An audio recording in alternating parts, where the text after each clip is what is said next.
Le grand matin Sud Radio, 7h-9h, Patrick Roger.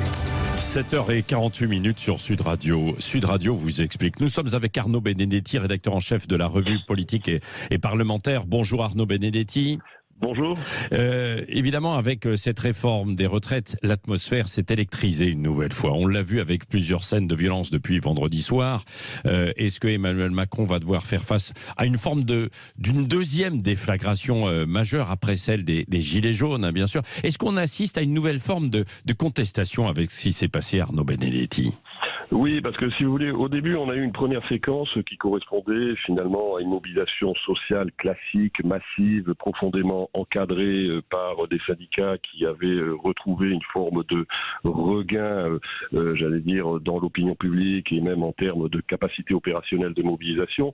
Et depuis finalement jeudi, c'est-à-dire depuis que le gouvernement a annoncé qu'il utiliserait le 49.3 pour faire adopter cette réforme, on voit qu'on est rentré dans une autre phase, c'est-à-dire que il y a d'autres acteurs manifestement qui aujourd'hui se greffent sur la manifestation, sur la mobilisation, avec des manifestations plus ou moins spontanées qui ont très rapidement succédé à l'annonce du gouvernement jeudi, avec vraisemblablement des manifestants parfois plus jeunes lorsque l'on regarde la sociologie de ces mobilisations telles qu'elles se développent depuis quelques jours.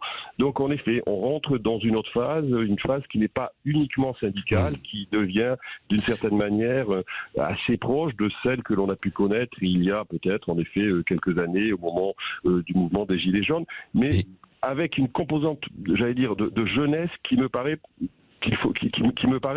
aujourd'hui assez importante. Ouais. Mais qui sont ces contestataires ? Est-ce qu'on peut les classer ?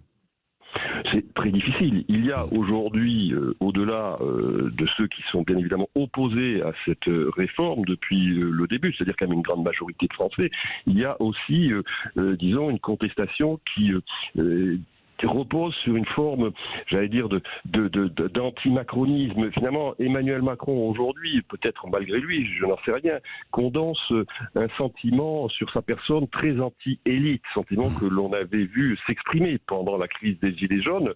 Il y a, en effet, j'allais dire, cette caractérisation du mouvement, et puis il y a aussi, force est de le constater, ce qu'on avait vécu d'ailleurs au moment des Gilets jaunes aussi, des groupements plus politiques, très souvent d'ailleurs affiliés à la gauche ou à l'extrême gauche, qui eux aussi s'insèrent dans cette séquence pour remettre en cause finalement la pratique du pouvoir qu'ils jugent trop verticale, voire qu'ils considèrent comme antidémocratique d'Emmanuel Macron. Oui.